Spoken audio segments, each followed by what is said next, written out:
만나다가 원하지도 않는데 혼전 임신이라도 되면 울며 겨자 먹기로 퐁퐁남 되기가 딱 좋다고. 그런 의미에서 하는 걸 기억해. 오늘은 아무리 예뻐도 썸 탈 때 반드시 걸러야 되는 여자 특징 3가지에 대해서 말해볼게. 썸녀가 아무리 예쁘고 너의 이상형이더라도 이 3가지 특징 중에 하나라도 해당이 되는 여자다? 너의 한 번뿐인 젊음, 연애 인생을 나락으로 보낼 확률이 200%야. 그러니까 반드시 떼어내야 돼. 특히 마지막 3번째가 정말 중요해. 그럼 인트로 생략하고 바로 들어갈게. 절대 계산을 안 하는 여자. 이게 어떤 유형이냐면, 만약에 썸을 타든 연애를 하든 이제 사람과 사람 사이에 기본 매너라는 게 있잖아. 근데 이때 절대로 계산을 안 하는 여자들은 열이면 열, 결국 2가지 케이스로 나눌 수가 있어. 첫 번째는 정말 자기 능력이 없거나, 두 번째는 그냥 사고방식 자체가 여자는 당연히 그냥 이렇게 공주 대접을 받아야지, 돈은 원래 남자가 내는 게 아닌가요? 이런 사고방식이 정형화된 경우들이 많아. 이런 여자를 흔히 악녀라고 생각할 수 있지만 이거는 착각이야. 여자가 착하더라도 충분히 이럴 수가 있거든. 인간의 사고방식은 경험이 반복이 되면서 고착화가 돼. 이쁜 여자일수록 대접을 많이 받았을 확률이 크기 때문에 무조건 남자가 해줘야 한다고 생각하는 경우도 많아. 물론 너가 여자를 안달나게 만드는 상위 0.1%의 초격차 연애 지능을 탑재한다면 돈 안 쓰는 여자의 못된 버릇을 고쳐줄 수도 있어. 하지만 일반적으로 아직 프레임 컨트롤 실력이 형성되지 않았다면 마냥 얻어먹기만 하는 사고방식이 있는 여자는 걸러줘. 이렇게 행동하는 여자들의 주요 특징들도 분명히 있어. 뭐가 있냐면, 일단 자기가 계산을 절대 안 하고 비싼 것만 먹으려고 할 거야. 갑툭튀 여기 맛있대 이러면서 은근슬쩍 가고 싶은 파인다이닝 캐시 테이블 초대장을 보내 너를 당황스럽게 할 수도 있지.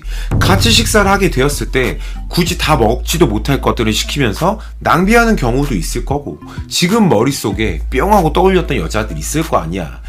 이게 자기 돈이면 이렇게 막 쓰겠냐고. 조금 더 과장해서 이야기한 부분도 있지만 여자들 중에서 이건 디폴트고 상상을 초월하는 여자들도 있으니까 이번 영상 보면서 아직 이런 유형의 여자를 안 만난 남자라면 마음의 준비를 한 번쯤 해보는 것도 좋아. 왜 이런 여자를 구별할 수 있는 성관이 있어야 될까? 한 여자와 썸을 타고 연애 단계로 가면서 집중하면 할수록 너의 감정, 시간, 돈들의 투자들이 생길 수밖에 없잖아.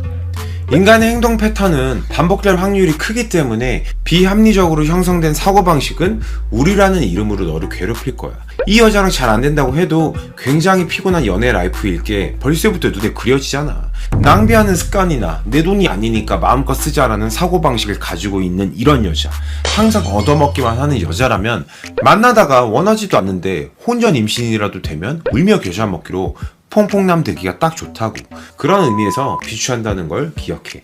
남사친이 많은 여자. 남사친이 너무 많은 여자들은 썸 탈 때 쉽게 체크할 수가 있어. 은근슬쩍 대화 중에 남사친에 대해서 어떻게 생각하냐고 운을 띄웠을 때 부정적이기보다는 남사친에 대해서 긍정적 관점에서 말하는 경우가 여기에 속해. 아마 이 대목에서 아니 근데 저를 좋아한다고 애정 표현도 잘하고 바람을 피울 것도 아닌데 연락을 주고받는 것 자체가 무슨 문제일까요? 아마도 이렇게 반문을 하는 구독자들도 있을 거라고 예상이 돼. 그렇다면 내 이야기를 잘 들어봐. 일단 그 여자가 너의 여자가 되고 나면 주변에 그 많은 남자들 때문에 상당히 골치 아픈 상황이 자주 발생할 거야. 가령 술 마시는데 보고 싶다고 나오라고 한다든지 드라이브 하러 가자고 말한다든지. 오히려 썸 단계에서는 나름 쿨하게 그러려니 할 수도 있지만 너도 사람이잖아. 연애 단계로 접어들고 마음이 커지는데 신경을 안 쓰는 게 오히려 이상하잖아. 보통은 주변에 연락하는 남자가 많은 여자들은 아닌 여자들보다는 남자 관계가 복잡할 가능성이 확률적으로 높다고. 그런 관계들이 한 번에 정리되는 거는 쉽지가 않기 때문에 정말 조심해야 돼. 일단 외모가 그럭저럭 봐줄 만한 두 남녀가 영원히 단순하게 정말 친한 사이로 남으리라는 건 거의 불가능에 가까워. 만약 그런 여자와 사귀면서 조금이라도 다투거나 그 여자를 외롭게 만들었다고 쳐보자. 사귀는 당사자인 나와 문제를 해결하려고 노력하기보다 그 친하다는 주변 남자들에게 연락해서 감정적인 지지나 위로를 받을 확률도 높아. 그러다가 몰래 단둘이 만나 술 먹고 실수를 하거나 분위기 취해 실수하는 경우를 수도 없이 봐왔다고. 만약 이 영상 보고 있는 너가 현재 이쁜 여자랑 여사친으로 지내는 여자가 있다면 더 공감할 거야. 그 친하다는 여자랑 정말 순수한 목적으로만 연락하기보다 사실은 어느 정도 사심도 섞여 있잖아. 일종의 보험 형식으로. 그러니까 주변에 남자가 많은 여자는 너의 심리적인 피로를 덜 하기 위해서라도 반드시 사귀는 부분에 있어서는 신중함을 가하길 바래. 외로움을 잘 타는 여자. 여자랑 썸 탔을 때 각자 안 만나고 평소에 썸녀가 어떻게 시간을 보내는지 잘 살펴봐. 유독 혼자서 시간을 잘 보내지 못하고 매번 누군가와 시간을 보내려고 하잖아? 그러면서 시도 때도 없이 연락이 조금이라도 안 되면 불안해한다. 이렇게 혼자만의 남는 시간을 온전히 스스로 보내지 못하는 여자들이 있어. 이게 바로 외로움을 쉽게 타는 여자들이야. 벌써부터 피곤이 몰려오지? 이 여자들은 내 남자친구가 바빠서 연락이 안 돼도 잘 이해를 하지 못해. 자신은 이순이라고 생각하며 불안해하며 힘들어할 가능성이 높아. 근데 이게 왜 문제가 되냐? 내가 이 여자를 조금이라도 외롭게 놔뒀다고 쳐보자. 의식적으로 바람을 피우려고 하는 건 아닐 수도 있지만 자기와 놀아줄 다른 사람을 찾기 위해 그새를 견디지 못하고 다른 남자에게 눈을 돌리거나 해서 바람을 필 가능성이 높아져.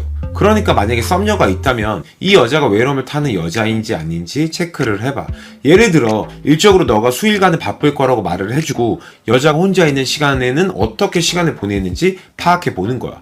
이때 집에서 자기 할 거 하거나 자기 개발하면서 의미 있는 시간을 보내는 여자라면 건강한 심리 상태의 소유자라고 봐도 돼. 근데 내 연락에 너무 집착을 한다거나 외로워하는 카톡하다 친구 만나러 술 마시러 나간다고 했다가 장시간 연락이 없다? 마음속 믿고 모드로 가주는 게 맞겠지. 그러니까 썸 단계에서는 연애 상대로 만날 여자라면 잘 살펴보고 다음 단계로 나가길 바래. 나는 괜찮은 여자를 만나는 것보다 더 중요한 게 손절각 나오는 여자를 걸르는 게 더 중요하다고 생각하는 사람이야. 그런 의미에서 오늘 영상 2번, 3번 반복해서 보길 바라고 구독이나 좋아요 누르면 새로운 영상 나왔을 때 알림도 뜨고 데이트 앞두고 필요할 때 빠르게 찾아볼 수가 있을 거야. 끝으로 외모나 능력이 중요하지 않다는 건 아니야. 이건 여자를 떠나 너의 가치 총량을 업그레이드 하는 데 있어서 무조건 키우는 게 좋아. 하지만 분명한 건 외모나 능력과는 별개로 매력 가치를 키워 너가 꿈꾸던 존재한테 매달리는 연애가 아닌 대접받는 갑의 연애를 하고 싶다면 여자를 무의식적으로 끌리게 하는 여자 심리 법칙과 프레임 이론에 대해서 알고 있어야 돼. 영상 고정 댓글에 뻔한 연애 스킬이 아닌 프리미엄 칼럼을 5분만 투자해서 읽어봐. 10%만 이해해도 무조건 상위 1% 여자가 너한테 하트 뿅뿅 하는 모습을 볼 확률이 최소 3배는 높아질 거야. 이후에 비공개 칼럼으로 전환될 수도 있는 한시적 무료 칼럼인 만큼 기회 있을 때 절대 놓치지 말고. 오케이? 오늘은 여기까지.